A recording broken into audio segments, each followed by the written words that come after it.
యూట్యూబ్‌ని full time కెరియర్‌గా చేసుకోవచ్చా? ఇది ఈ మధ్య కాలంలో ఒక 3 ఎక్స్‌పీరియన్సెస్ అయితే అయ్యాయన్నమాట. సో, నేను దాని గురించి చెప్దామని చెప్పి ఈ వీడియో చేస్తున్నాను. ఒకటేంటి అంటే నేను చెప్పేది వద్దనే చెప్తానట్లా. ఎందుకంటే ఇది అందరికీ సక్సెస్ అవ్వదు. ఇన్ కేస్ సక్సెస్ అయినా గూడా ఎందుకు వద్దో కూడా చెప్తాను మీకు క్లియర్‌గా. సో, యూట్యూబ్ ఎట్లా ఉంటది అంటే ఇప్పుడు అసలు ఫస్ట్ వ్యూస్ రానంత కాలం వ్యూస్ రావట్లేదు అని ఫీల్ అవుతూ ఉంటాం. వ్యూస్ పెరిగిన తర్వాత నెగటివిటీ పెరుగుతుంది. మీరు ఎంత కరెక్ట్‌గా అన్నా ఉండండి. మీరు ఎంత కరెక్ట్‌గా ఉన్నా కొంతమంది ఉంటారు. మనం నచ్చని వాడు ఇప్పుడు అందరికీ 100% నచ్చాలని ఏం లేదు గదా! ఒక 80 మందికి నచ్చొచ్చు, 20 మందికి నచ్చకపోవచ్చు. లేదా పోనీ రివర్స్ కూడా ఉండొచ్చు ఒక్కొక్కసారి. ఏదైనా జరగొచ్చు. మనం చెప్పలేం గదా అది. సో, అలా ఉన్నప్పుడు ఎవరైతే ఆ 20% మనకు నచ్చని వాళ్ళు ఉన్నారో ఏదన్నా ఒక మిస్టేక్ జరిగిందనుకోండి. ఇప్పుడు మిస్టేక్స్ చెయ్యని వాళ్ళంటూ ఎవ్వరు ఉండరు. మనిషి అన్న తర్వాత తప్పులనేవి జరుగుతాయి ఖచ్చితంగా. అందరూ ఏం పత్తిత్తులేం కాదు కదా! ఎవరికి వాళ్ళు ఏంటంటే వేరే వాళ్ళ తప్పు బయటపడిందనుకోండి, ఆహా! ఓహో! అనేసి మీ తోటి క్రియేటర్సే మిమ్మల్ని ముంచేస్తారు ఒక రకంగా చెప్పాలంటే. మీరు చేసిన మంచంతా పోతుంది. మీరు చేసిన ఒక చిన్న తప్పు వల్ల ఆ మంచంతా పోతుంది. ఆ మంచిని ఎవరు పట్టించుకోరు. మామూలుగా యూట్యూబ్ అనే కాదు ఏదైనా అంతే కదా! యూట్యూబ్ ఎట్లా అంటే ఈ రోజు తీసుకెళ్ళి పైన ఎక్కడో కూర్చోబెడతది. ఒకరోజు సడన్‌గా కింద పడేస్తది. అది ఈ పరంగా అవ్వచ్చు, లేదంటే వ్యూస్ పరంగా కూడా అవ్వచ్చు. ఎందుకంటే వచ్చే వ్యూస్ సడన్‌గా పడిపోతే ఏముండదు, రెవెన్యూ ఉండదు. రీజన్ కూడా ఏముండదు ఒక్కొక్కసారి. ఆ వ్యూస్ అంతలాగా పడిపోవడానికి కూడా. సో, యూట్యూబ్‌ని ఎప్పుడు కూడా మెయిన్ సోర్స్ ఆఫ్ ఇన్‌కమ్ లాగా అయితే పెట్టుకోకూడదు. మీరు ఖచ్చితంగా వేరే జాబ్ ఏదన్నా చేసుకుంటూనే ఇది సైడ్ ఇన్‌కమ్ లాగా ఉండాలన్నమాట. యూట్యూబ్‌లో అందరికీ లక్షలేమి రావు. And promotions. ఇప్పుడు ప్రమోషన్స్ అందరూ తెలివిమీరిపోయారు. ప్రతి ఒక్కళ్ళు ఎంతో కొంత అమౌంట్ తీసుకుంటున్నారు, ప్రమోషన్లు చేస్తున్నారు. అది ఆడియన్స్ కూడా, క్రియేటర్స్కే కాదు ఆడియన్స్కి కూడా అలవాటు అయిపోయింది అది ప్రమోషన్ అని చెప్పి. అయితే ఇక్కడ అఫ్కోర్స్ వాటిల్లో కొన్ని ప్రొడక్ట్స్ మనకు అసలు ఏమాత్రం కొంచెం కూడా ఐడియా లేని మంచి మంచి ప్రొడక్ట్స్ కూడా ఉంటాయి. అన్నీ రాంగ్ తప్పు అని కాదు, కొంచెం కరెక్ట్ అయినవి కూడా ఉంటాయి వాటిల్లో. కానీ ఇట్లా ఏమవుతుందంటే చూసే ఆడియన్స్కి కూడా నెగిటివ్ అయిపోతుంది. ఆ ప్రమోషన్స్ కూడా నెగిటివ్ అయిపోతుంది. ఇక అవన్నీ ఏం ఆలోచించుకుంటూ చేసుకుంటూ వెళ్ళగలిగితే డబ్బులు బాగా సంపాదించే వాళ్ళు కూడా ఉన్నారు. ఎందుకంటే ఒక ప్రోడక్ట్ ప్రమోట్ చేయాలి అంటే డబ్బులు తీసుకోకుండా ప్రమోట్ చేయరు. అఫ్కోర్స్ కొన్నిసార్లు బార్టర్ ప్రమోషన్ కూడా ఉంటుంది. వాళ్ళకున్న వ్యూస్ సబ్స్క్రైబర్స్ని బట్టి కూడా ఉంటుందిలేండి అది. అండ్ కొంతమంది ఆ ప్రొడక్ట్స్ ఇచ్చేవాళ్ళు కూడా చాలా స్ట్రిక్ట్గా కూడా ఉంటారు. ఓన్లీ బార్టర్ ప్రమోషనే అన్నట్లుగా అట్లా. ఇక వీళ్ళు ఏంటంటే కనీసం వస్తువులన్నీ ఫ్రీగా వస్తాయని కూడా చేస్తూ ఉంటారు. సో, అట్లా ఏమైనా ప్రమోషన్స్ వచ్చి బాగా రెవెన్యూ ఎర్న్ చేయగలిగితే ఓకే. కానీ అది కూడా ఒక రకంగా టెన్షన్గానే ఉంటుంది ఒక రకంగా చెప్పాలంటే. సో, ఇది సైడ్ ఇన్కమ్ లాగా ఉండాలన్నమాట ఎప్పుడైనా సరే మనకి. ఓన్లీ యూట్యూబ్ అనేది కెరియర్గా అన్నిసార్లు వర్కౌట్ అవ్వదు. ఇక ఎగ్జాంపుల్స్ విషయానికి వస్తే ఒక ఫ్యామిలీ అనమాట. ఆ ఫ్యామిలీలో మొత్తం 4 ఆర్ 5 ఛానల్స్ ఉన్నాయి. నాకు కరెక్ట్గా నెంబర్ గుర్తులేదు. ఇది జరిగింది 1 ఇయర్ బ్యాక్. అప్పటికి మనకి సస్పెండెడ్ డ్యూటీ రిలేటెడ్ ఛానల్ అనేది లేదు అప్పట్లో. ఇది కొంచెం రీసెంట్గా వచ్చిందనమాట. ఒక ఫ్యూ మంత్స్ బ్యాక్ అయితే వచ్చింది ఇది. అయితే వాళ్ళు ఏం చేశారంటే మొత్తం 4 ఛానల్స్ అనుకోండి. ఆ 4 ఛానల్స్ కూడా వాటిల్లో ఒకటేమో కుకింగ్ ఛానల్, మిగతా 3 స్టోరీస్ ఛానల్స్ అనమాట. ఆ కుకింగ్ ఛానల్ కరెక్ట్గా ఉంది కదా! స్టోరీస్లో వాళ్ళకి బాగా వ్యూస్ రావడము, మానిటైజేషన్ అవ్వడం అన్నీ స్క్రోలింగ్ టెక్స్ట్లే. ఓన్లీ వాయిస్ ఓవర్ ఇస్తున్నారు. వేరే వాయిస్లే 3 ఛానల్స్లోనూ. చక్కగా మానిటైజేషన్ అయిపోయింది, రెవెన్యూ బాగా వస్తుంది కదా అని చెప్పి వీళ్ళు ఏం చేశారు, సరిగ్గా పెట్టే కుకింగ్ ఛానల్లో వీడియోస్ వ్యూస్ రావట్లేదని చెప్పి అందులో కూడా స్టోరీస్కి దిగిపోయారు. దిగిపోగానే ఒక ఛానల్, ఆ స్టోరీస్ ఛానల్ వీళ్ళు ఏదైతే మార్చారో కుకింగ్ నుంచి దానికి, ఆ ఛానల్కి ఒకరోజు 2 స్ట్రైక్స్ వచ్చాయి, కాపీరైట్ స్ట్రైక్స్. ఎందుకంటే వాళ్ళు వేరే వాళ్ళ స్టోరీస్ చదువుతున్నారనమాట పర్మిషన్ లేకుండా. సో, స్ట్రైక్స్ వచ్చాయి 2. ఆ 2 స్ట్రైక్స్ రావడం వల్ల వీళ్ళు టెన్షన్ మొదలైంది వీళ్ళకి. వీళ్ళవన్నీ కూడా స్టోరీసే కదా, ఎక్కడ వీళ్ళ ఛానల్స్ కూడా పోతాయో అని చెప్పి వీళ్ళు ఏం చేశారు, ఆల్రెడీ మానిటైజేషన్ అయిన ఛానల్స్ కదా, అప్పట్లో ఏంటంటే ఎక్కువ మొత్తంలో వీడియోస్ డిలీట్ చేస్తే మానిటైజేషన్ అయిన తర్వాత మానిటైజేషన్ పోతుందన్నమాట అప్పుడు. అయితే వీళ్ళు ఏం చేశారు, ఇక్కడ ముందు చెప్పడం మర్చిపోయాను. వీళ్ళు ఏంటంటే జాబ్ చేసే వాళ్ళల్లా జాబ్ మానేసి పూర్తిగా యూట్యూబర్స్ అయిపోయారు. మొత్తం ఫ్యామిలీ, జాయింట్ ఫ్యామిలీ వాళ్ళు అందరూ పూర్తిగా యూట్యూబర్స్ అయిపోయారు. ఎర్నింగ్ కూడా బాగా వచ్చింది. అందుకని ఇట్లా చేశారనమాట. అయితే ఇట్లా కాపీరైట్ వస్తుందేమోనని చెప్పి వాళ్ళకి సంబంధించిన స్టోరీస్ ఏవైతే అంటే వీళ్ళు ఏదైతే కాపీరైట్ వస్తాయి అనుకున్నారో ఆ వీడియోస్ అన్నీ తీసేసారు. తీసేసేపాటికి అప్పట్లో ఏంటంటే వీడియోస్ డిలీట్ చేస్తే మానిటైజేషన్ పోతుందన్నమాట. అలా మానిటైజేషన్ పోయింది ఆ ఛానల్కి. సరే అది అయిపోయింది. పోయిన తర్వాత అపీల్ చేశారు, లక్కీగా వచ్చింది. సరే అక్కడికి సమాప్తం. దాని తర్వాత suspended due to related channel అని చెప్పి మనకు ఒక ఇష్యూ వచ్చింది కదా. దీని పరంగా చూస్తే వాళ్ళ 4 ఛానల్స్కి ఏమైందంటే మొత్తం 4 ఛానల్స్ ఎగిరిపోయినాయి. ఎగిరిపోవటం అంటే ఒక ఛానల్కి ఫస్ట్ ఇష్యూ వచ్చింది రీయూజ్డ్ కంటెంట్ అని చెప్పి వచ్చింది. తర్వాత ఇవన్నీ ఏంటంటే వాళ్ళు 3 ఛానల్స్ అయితే ఒకటే ఫోన్లో, ఒక ఛానల్ మాత్రం సపరేట్గా ఉంటుంది.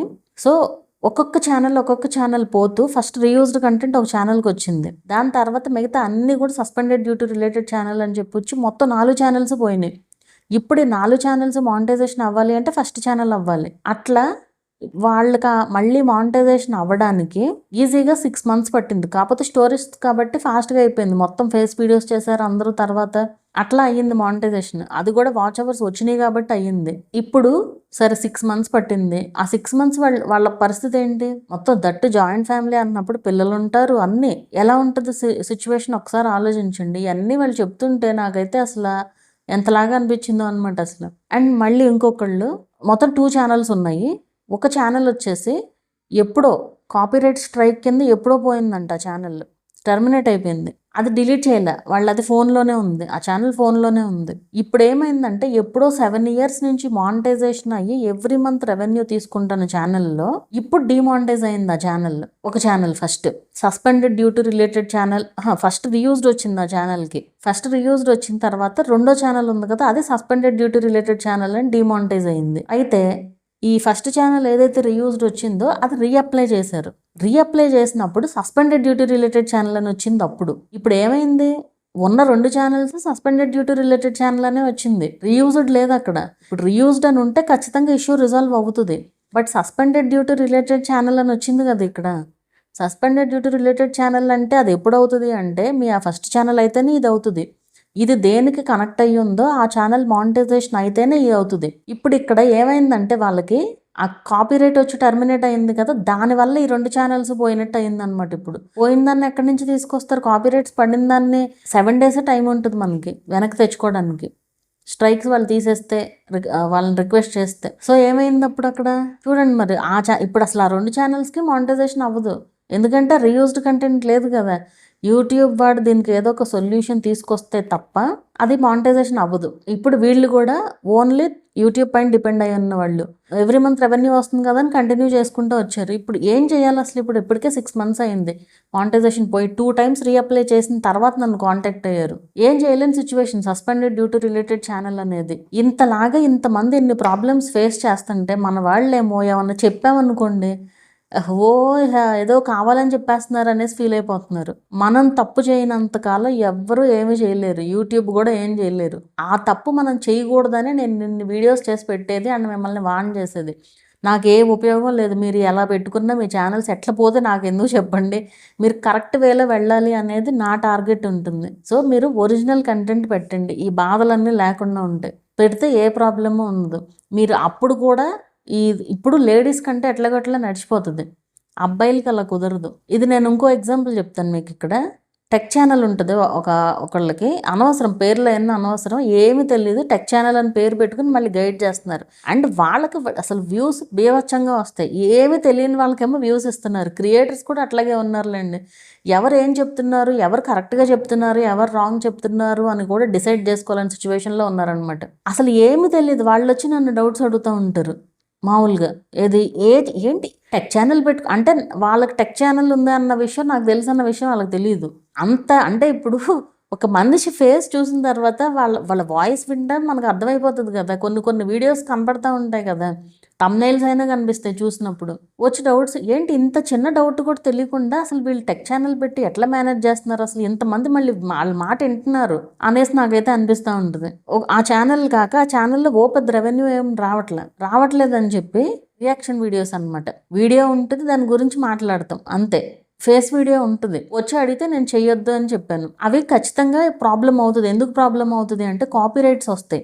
ఆ పైన వీడియో మీరు ఏదైతే యూజ్ చేస్తున్నారో ఆ వీడియో ఓనర్ కనుక చూస్తే, ఎందుకంటే ఆటోమేటిక్గా డిటెక్ట్ అవ్వదు, అది చూస్తే ఖచ్చితంగా కాపీరైట్ వేయొచ్చు. అలా ఆ ఛానల్కి 2 కాపీరైట్ స్ట్రైక్స్ వచ్చినాయి. ఇప్పుడు ఇంకో స్ట్రైక్ కనుక వస్తే 90 daysలో ఛానల్ ఎగిరిపోద్ది. ఆ ఛానల్ వల్ల ఈ ఛానల్ కూడా పోద్ది, అంతే కదా. సో పెట్టొద్దు అని చెప్తే పెట్టి మానిటైజేషన్ కూడా చేసుకుని 2 కాపీరైట్ స్ట్రైక్స్ వచ్చిన తర్వాత చెప్తున్నారు. అలా ఉంటది. ఇప్పుడు ఒక స్ట్రైక్ వస్తే ఏం పరిస్థితి ఏంటి అసలు? ఉన్నది పోయే, ఉంచుకున్నది పోయే అన్నట్టు అసలు మొత్తం అన్ని పోయినట్లే కదా! కంపారిజన్ వరస్ట్‌గా ఉన్నట్టుంది. సో, అట్లా మీరు ఒరిజినల్ కంటెంట్ పెట్టండి. సో, ఒరిజినల్ కంటెంట్ పెడితే ఏ ప్రాబ్లము ఉండదు ఎప్పటికి. ఈ కాపీరైట్ స్ట్రైక్స్ అనేది ఇది కూడా అందరూ చేస్తున్నారు, మీరే చెప్తున్నారు కాపీరైట్స్ వస్తాయని కూడా చెప్తా ఉంటారు. నేను చెప్పటం కాదు ఇక్కడ, నేను ఎందుకు చెప్తాను అంటే నేను చూసాను కాబట్టి చెప్తున్నాను. ప్రాక్టికల్గా చూడకుండా నేను ఏది నమ్మను. ఇప్పుడు నాకు ఎట్లా తెలుస్తుంది అసలు కాపీరైట్ వస్తుందని? నేను చూడబట్టే కదా నాకు తెలిసేది. నాకు తెలిసిందే నేను చెప్తున్నాను అది. సో ఎప్పటికైనా కాపీరైట్స్ వస్తాయి ఖచ్చితంగా. మనం వేరే వీడియో ఎట్లా వాడినా సరే కాపీరైట్ వేసే రైట్ ఆ వీడియో యొక్క ఓనర్కి ఉంటుంది. సో ఇలా ఉంటుందన్నమాట. అందుకే మీరు దీన్నొక్కదాన్నే కెరియర్ లాగా పెట్టుకోకూడదు. బోల్డ్ అని రూల్స్ ఫాలో అవ్వాలి. అది ఏమాత్రం ఫాలో అయినంటే వాడు ఎప్పుడు రూల్స్ మార్చేస్తాడో తెలియదు. సో కరెక్ట్ కంటెంట్ పెట్టే ఛానల్స్ కూడా డిమానిటైజ్ అవ్వచ్చు. అప్పుడేమవుతుంది, ఎర్నింగ్ అంతా దీనిపైనే ఉంటే. సో ఖచ్చితంగా ఇది సెకండ్ ఇన్కమ్ లాగానే ఉండాలి.